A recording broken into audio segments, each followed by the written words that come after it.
Hello everyone, welcome to the video 6 of machine learning with TensorFlow. तो पिछले video तक हमने linear regression, classification and clustering का basic definition समझ लिया था, लेकिन इस वीडियो में हम लीनियर रिग्रेशन को अच्छे से समझने वाले हैं। ठीक है, तो लीनियर रिग्रेशन आखिर होता क्या है?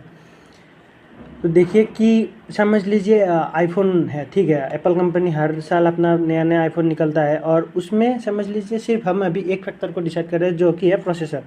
तो नया नया प्रोसेसर आता है, जैसे A13 बायोनिक हो गया, 14 बायोनिक, ठीक है ना। तो हर साल एप्पल कंपनी का जो प्रो मॉडल्स है उनका प्राइस बढ़ता रहता है और कभी कभी कम भी होता है।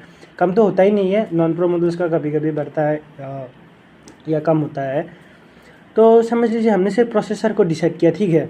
तो हम देख सकते हैं कि जब जब नया नया फ़ोन आता है तो उनका प्राइस थोड़ा बढ़ता है। तो हम देख सकते हैं कि कुछ एक लीनियर टाइप का रिलेशन दिख रहा है। एकदम तो लीनियर नहीं है, फिर भी मतलब हम बोल सकते हैं कि जो अभी समझ लीजिए 16 आएगा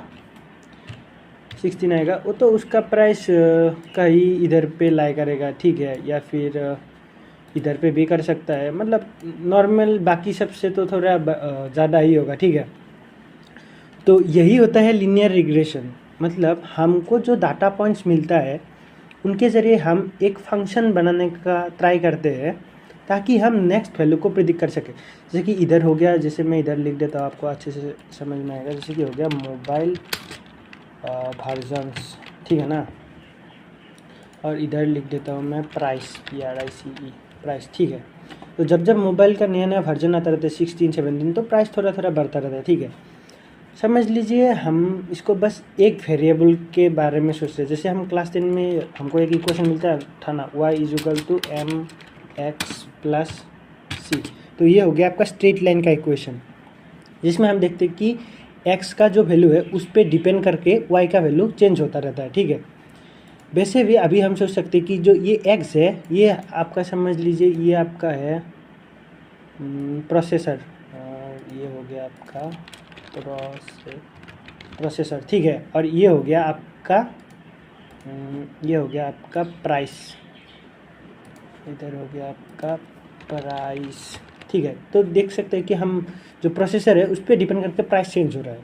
तो हम इजीली बता सकते हैं कि नेक्स्ट मॉडल का प्राइस क्या होगा। लेकिन इसके साथ मोबाइल में और बहुत सारा अपडेट होता है, जैसे कि कैमरा चेंज हो गया, उसका बिल्ड क्वालिटी चेंज हो गया, तो उसके ऊपर भी हमारा जो प्राइस है वो डिपेंड करेगा।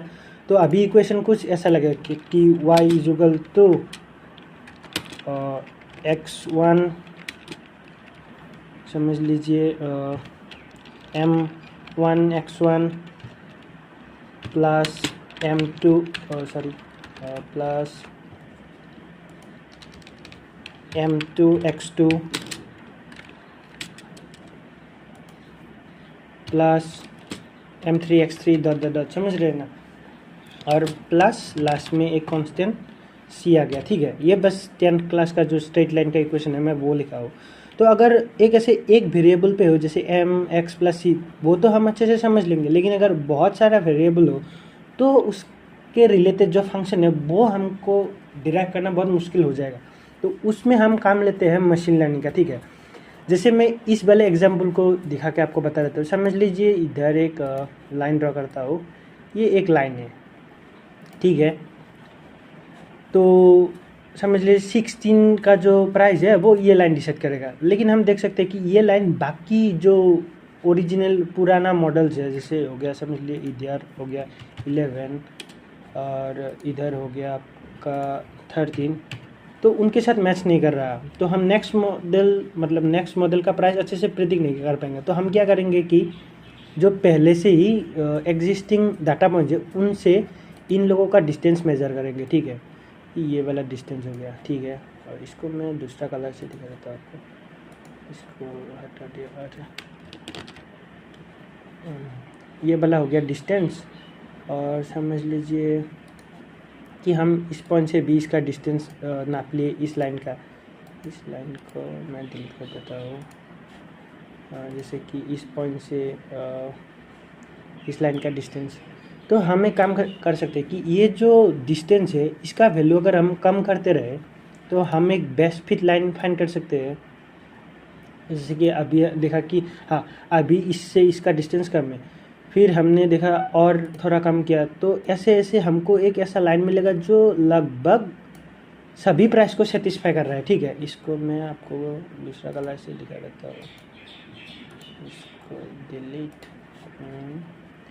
ये हो गया आपका। तो मतलब लगभग एक ऐसा लाइन मिल जाएगा जो इन सभी पॉइंट्स को लगभग मतलब सेटिस्फाई करते हैं। तो हम बोल सकते हैं कि जो 16 आएगा उसका प्राइस हो जाएगा आपका ये वाला, इस पॉइंट पे ये हो गया आपका 16 का प्राइस। ठीक है ना, ये हो गया 16 और ये हो गया इसका प्राइस। ठीक है, तो जब हमारे पास बहुत सारे फैक्टर्स होंगे तो हम लीनियर रिग्रेशन मॉडल को यूज़ करेंगे। उसके ज़रिए जो पहले ही एग्जिस्टिंग डाटा पॉइंट्स है उन लोगों का डिस्टेंस मेजर करेंगे और उन लोगों के जो एरर है, मतलब हमारा जो लाइन है उनको कितना सेटिस्फाई कर रहा है वो देखेंगे।